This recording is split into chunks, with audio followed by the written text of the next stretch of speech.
अस्सलाम वालेकुम। जी सिंध जी लतीफ़ दोस्तों, अॼु असां हिकु टॉपिक खणी आया आहियूं जंहिं ते ॻाल्हाईंदासीं थोरो। उहो टॉपिक आहे बर्दाश्त छा आहे। इन बर्दाश्त ते ॻाल्हाइण खां पहिरियां असां हिकिड़ो नंढिड़ो किस्सो, हिकिड़ो नंढड़ी कहाणी तव्हांजे साम्हूं रखंदासीं। उहा कहाणी आहे हिकु बादशाह जी। हिकु बादशाह वटि असली ऐं नकली हीरा हुया। उहे हीरा जेको आहे एॾी त महारत सां, एॾी त कारीगरी सां ठहियलु हुया, नकली हीरा जंहिंखे सुञाणणु इलाही मुश्किल कमु हुयो।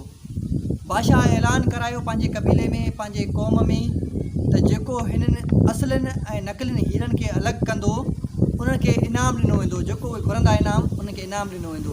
उन सां गॾोगॾु हिकिड़ो ॿियो बि शर्त रखियो वियो बादशाह जे तरफ़ां त जेको न ॿुधाए सघंदो, जेको न भञी सघंदो, जेको असलनि ऐं नकलियुनि खे जुदा न करे सघंदो, उन्हनि खे सरियाम फांसी ॾिनी वेंदी, क़तलु कयो वेंदो। जीअं त ऐलान इहो बाहि वांगुरु पखिड़िजी वियो पूरे इलाइक़े में, पूरे उन जे कबीले में, पूरी क़ौम में। ऐं काफ़ी सारा जेके माहिर हुया, जेके पारखू हुया, उहे पहुची विया ऐं उन्हनि खे इहो शर्त ॿुधायो वियो त जेकॾहिं तव्हां सही परख कई, सही उन्हनि खे जुदा असलनि ऐं नकलनि खे करे आहे, त तव्हांखे इनाम सां नवाज़ियो वेंदो जेको तव्हां घुरंदा। ऐं जेकॾहिं तव्हां उन असलनि ऐं नकलनि खे सही नमूने सां जुदा न करे सघियो त तव्हांखे सरियाम फांसी ॾिनी वेंदी या क़तलु कयो वेंदो। उन्हनि शर्त क़बूलु कया। जीअं त उन्हनि पंहिंजो कमु शुरू कयो ऐं उन्हनि जी सही जेका आहे परख न करे सघिया, सही उन्हनि खे जुदा न करे सघिया, इन करे उहे क़तलु कया विया। यानी काफ़ी सारा माण्हू जेके माहिर हुया, जेके आया हुया उनखे सुञाणण लाइ, काफ़ी सारा क़तलु थी चुका हुया। इहो ऐलान हिकु अखियुनि खां माज़ूर शख़्स ॿुधो ऐं उहो बि पंहिंजी क़िस्मत आज़माइण आयो ऐं पंहिंजो फ़न जेको पंहिंजो अकुलु आहे उनखे आज़माइण आयो ऐं बादशाह जी दरबार में पहुतो। जीअं ई बादशाह जी दरबार में पहुतो, बादशाह खे चई, साईं इहो जेके असली हीरनि ऐं नकली हीरनि खे आउं जुदा कंदुसि। बादशाह हैरत में पइजी वियो त हीउ जेको अखियुनि खां नाबीन शख़्स आहे, अखियुनि खां माज़ूर शख़्स आहे, इहो कीअं हिन खे जुदा कंदो। बादशाह खे पहिरियां त ॾाढो गुस्सो बि आयो ऐं हैरत बि थियसि, पर असूलनि मूजिबि हुनखे हिकिड़ो मौक़ो ॾियणो हुयो ऐं बादशाह बर्दाश्त कयो इन ॻाल्हि खे। हुनखे बादशाह सलामत खे चई, बादशाह सलामत मूंखे जेको आहे 1 कलाक जो टाइम ॾियो सिर्फ़ु, ऐं इहे हीरा ऐं पाण सां गॾु खणी वेंदुसि ऐं 1 कलाक खां पोइ वापसि करे अव्हांखे जुदा जुदा करे ॾींदुसि। बादशाह हुनखे मौक़ो ॾिनो, चई ठीकु आहे, तव्हां भले ॿाहिरि खणी वञो। ॿाहिरि खणी वञण खां पोइ उहे हिकिड़े छापर में विधल हुया, गॾी मिक्स थियल हुया, कठो थियल हुया, यानी गॾियल हुया। 1 कलाक खां पोइ उहो जेको आहे पारखू जेको हीरनि खे जुदा करणु वियो हुयो, उहो मोटी आयो।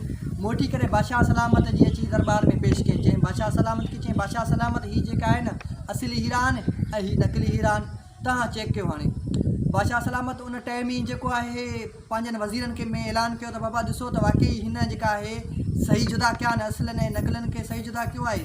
छाकाणि त उहे जेके हीरा जेके नकली हुया उहे बि इलाही वॾी महारत सां ठाहिया विया, वॾी कारीगरी सां ठाहिया, उन्हनि खे सुञाणणु तमामु वॾो मुश्किल कमु हुयो।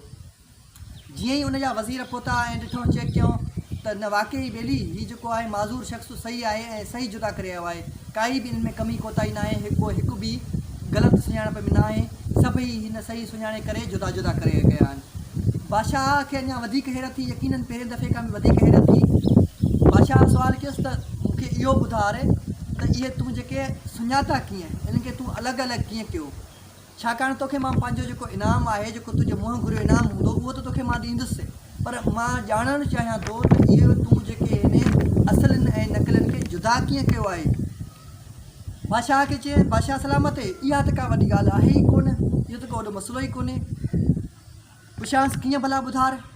बादशाह खे चई, साईं मां जेका आहे न इन्हनि हीरनि खे हिकिड़ो कलाक ॿाहिरि गर्मीअ ते रखियो, ॿाहिरि उस ते रखियो, यानी गर्मीअ ते रखियो, ऐं 1 कलाक खां पोइ हर हीरे खे मां हथु लाहींदो चेक कंदो वियुसि। जेको हीरो गरम हुयो उनखे मां अलॻि कंदो वियुसि, जेको हीरो थधो हुयो उनखे मां अलॻि कंदो वियुसि। अहिड़े तरीक़े सां असली ऐं नकली हीरा टोटली अलॻि थी विया, समूरा अलॻि करे छॾिया मूं। इहो आसानु कमु हुयो। बादशाह हैरत में पइजी वियो ऐं बादशाह उनखे ॾाढो एप्रीशिएट कयो, ॾाढो उनखे जस पेश कयो ऐं बादशाह उनखे जेको ज़बान कई हुई उनखे जेको मुंहुं घुरियो इनाम ॾिनो, जेको बि ॾिनोसि। ऐं उहो जेको आहे माज़ूर शख़्स इनाम वठी करे निकितो। सभु माण्हू हैरत में हुया। हाणे किसे खे खुटाईंदे साथी त इन मां हिकिड़ी सम्झाणी हुई असांखे त बर्दाश्त यानी ज़रूरी न आहे जेको तव्हां उन टाइम ॾिसो था पिया, जेको तव्हां ॿुधो था पिया, जेको तव्हां सम्झो था पिया, उहा हक़ीक़त हुई। छाकाणि त जेकॾहिं बादशाह हो उनखे उन टाइम में माज़ूर सम्झी करे उन माज़ूर खे मोटाए छॾे हा त यकीनन उहो इन ॼाण खां उन इल्म खां रहिजी वञे हा ऐं को शायदि ई उनखे असली ऐं नकली में फ़र्क़ु ॿुधाए सघे हा या जुदा करे ॾेई सघे हा।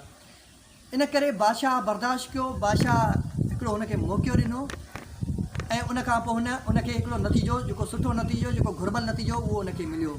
सो चवण जो मतिलबु इहो त काफ़ी शयूं असां वटि अहिड़ियूं हूंदियूं आहिनि जेके ज़िंदगी में असां उन टाइम हलंदड़ सिचुएशन में न सम्झी सघंदा आहियूं। असां या त जज़्बात जी वजह सां, या कम इल्म जी वजह सां, या असां ज़ाती अनाउनि जी वजह सां, इन करे असां न सम्झी सघंदा आहियूं। सो असांखे बहितर आहे जेतिरो थी सघे असांखे बर्दाश्त करणु खपे। बर्दाश्त हिकु इंसान दोस्त अमल आहे। बर्दाश्त हिकु शऊर जी निशानी आहे। मां सम्झां थो पियो बर्दाश्त बहादुरी जो हिकु वाज़िह पैगाम आहे। बर्दाश्त इल्म ऐं अकुल ऐं फ़हम जो हिकिड़ो खुलियल ऐं चिटो सबूत आहे। बर्दाश्त मां सम्झां थो त बर्दाश्त हिकु कामयाबीअ जो दरवाज़ो आहे। Silent is the best revenge. Silent is the best revenge हिकिड़ी कहावत आहे, हिकु मुहावरो आहे।